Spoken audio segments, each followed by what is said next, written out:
Hey guys, Sarah Berry, CPA from Texarkana, Texas. Today I'm coming to you from my home. Today is Sunday, March the 29th, and I have to look at my calendar to know what day it is because I'm quarantined, as you know. The days seem to run together. But today I'm going to do a couple videos for you guys. I'm going to try to keep them shorter. The first one I'm going to do is going to talk about the SBA loans in a little more detail, the two loan options that you guys have and the differences between these two, and we can actually file for both of these. So the first video is just about the SBA loans. The second one, I'm going to dive into the logistics of applying for the EIDL loan. Okay, so I switched over to show you my screen here. This information will also be in the email blast that I'm about to send out with a copy of this video. But the most important thing I want you guys to know is these loans, $350 billion is set aside for the SBA 7A or Payroll Protection Program, PPP loans as they're calling them. $350 billion sounds like a lot of money, but with 3 million businesses in the United States, this money is going to go quickly. This is on a first come, first served basis. So that's why it's important. I'm trying to get you guys in line to get this money ASAP. So now I'm going to dive off into these loans and what exactly they mean. So the first loan is the EIDL loan, the Economic Injury Disaster Loan. This is the fastest way to get cash. You apply online at www.sba.gov. In my next video, I'm going to go in depth in how to do that application process. It has changed a lot in the last week. The SBA website was so flooded with activity that it crashed, and so now you are having to fill out these forms manually. Download the forms, fill them out, upload them into a portal. So the application process has taken a while. But this is the fastest way to get cash. You can get a $10,000 advance whenever you apply. So whether you are accepted or denied, you will receive a $10,000 immediate advance. What they're calling immediate is within 3 days of submitting the application. Now, do I really think you're going to see that money show up in your bank account within 3 days of uploading those forms? That's the government's expectations, at least not for a while. I don't expect that $10,000 to show up within 3 days. I will be thrilled if it shows up in your bank account within a week, but they're expecting 3 days. You can apply for this EIDL loan even if you apply for the Paycheck Protection Plan. You can apply and get some funds and then go back in a few months and apply and get more. Now, if your EIDL loan is accepted, don't accept more funds than the $10,000 without talking to me. So I'm advising most of my clients to go ahead and file for this EIDL loan, and we're going to go through that process with you and help you with this. So you're going to apply for this loan, regardless of whether you get accepted or denied. We expect you to get $10,000 into your bank account relatively quickly. Now, if the application process goes on and they approve you for a lot of funding, talk to us before you accept that, because I think the Paycheck Protection Program might be better for a loan because it's actually a grant. But do the EIDL first, get that $10,000, then we're going to work on this Paycheck Protection loan. Now, if you decide that if we decide together that you are going to accept these EIDL loan proceeds, the payments are deferred for 6 to 12 months. The terms are 3.75%. And they range out from anywhere 10 years payback period to 30-year payback period. And of course, you apply on the SBA website, and I'm going to go through the details in my next video. So now I want to talk to you guys about the Paycheck Protection Program. And this is the one that most of y'all have been reaching out to me about because this is the loan that is actually more of a grant, because it's a loan that they are expecting to be forgiven at the end of this period. Now, just a few basics about it. There is no collateral requirement, nor is there a personal guarantee requirement. And I think that's up to $200,000, I believe. You can receive 2.5 times your average monthly payroll, and that's based upon your 2019 average monthly payroll. And just to clarify here, to get any of these loans, you have to have a business that was in operation on February the 15th of 2020. So you can't just go out and create a business and apply and get this free money. It doesn't work like that. So you can receive 2.5 times your average monthly payroll up to $100,000 per employee.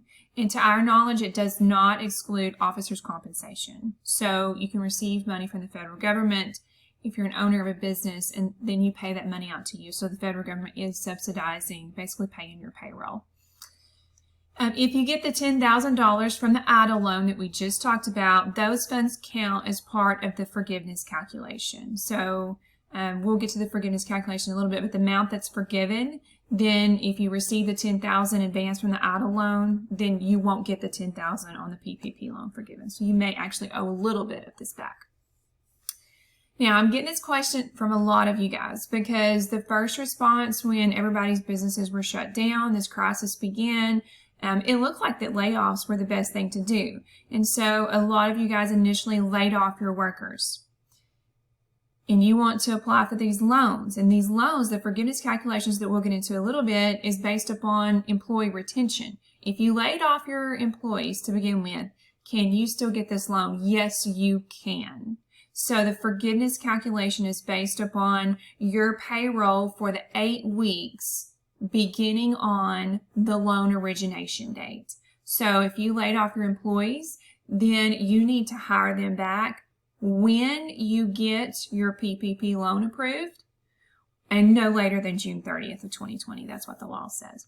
So my advice is, if you laid everybody off, don't hire your people back until you get these funds, because it may take you a month or so to get these funds back. Now, if you have the funds available to keep your employees on payroll between now and then there's other forms of relief out there. But if you're broke right now, you don't have any other option, then it's okay if you had to lay off. If you did lay off, if you need to, then you can hire them back when you get your PPP loan approved, and no later than June 30th. So let's get into the loan forgiveness calculation. So loans are forgiven up to the amounts paid in the 8 weeks starting on the date of the origination of the loan. And it's the amounts paid for payroll, interest on your mortgage, your monthly rent payments, utilities, tipped wages, commissions, health insurance, retirement benefits of employees. So it's your payroll burden plus a few more things. If you're paying your employees' health insurance at 100%, like we do here at the firm, then that would be included in your payroll burden calculation, and that would be included in the forgiveness amount.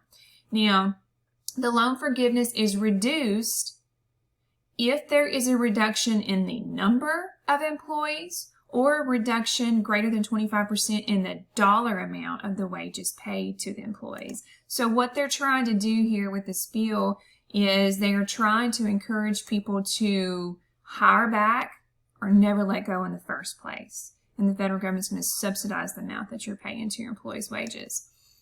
Now, I had a client bring this up the other day. If you laid off everybody, then you shifted that payroll burden over to the unemployment office, but you still don't have any money coming in to your business to pay your utilities and your rent and possibly your own salaries if you didn't go draw unemployment. So the PPP is a better solution in the long run than the unemployment if it is a viable option.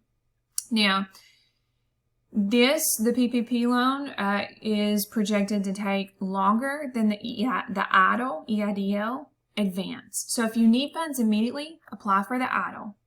And we're going to go through that in my next video, the specifics on how to do that. And then once we get that application in, I think a lot of the same forms for the EIDL loan is going to be required for the PPP loan. The challenge that we're having right now with these Payroll Protection Program loans is the SBA changed a lot of their loan application requirements, and that has not been communicated to our local SBA offices. So when you reach out to local SBA offices and SBA lenders here in town, they don't even know exactly which forms are going to be necessary to apply for these loans. Now, I do have all the forms that used to be required, so what I'm going to do is send these out to you guys in this email. You're going to have a copy of those forms, and I want you to get to work on those because they may or may not be required, but I'd rather you go ahead and fill those out and be ready to jump to the front of the line and have every possible thing ready to go with these applications so we get this money before it runs out.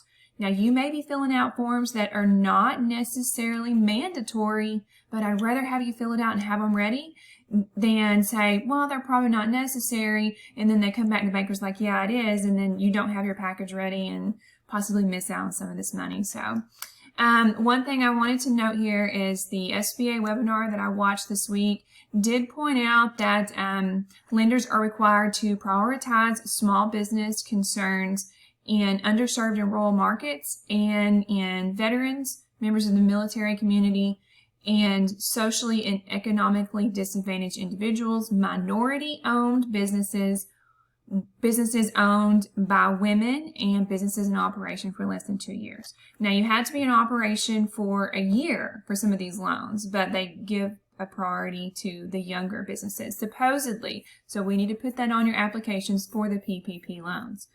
All right, so my video is close to 11 minutes now. I'm going to cut it off here, and then my next one is going to be going through the specifics of applying for the EIDL loan.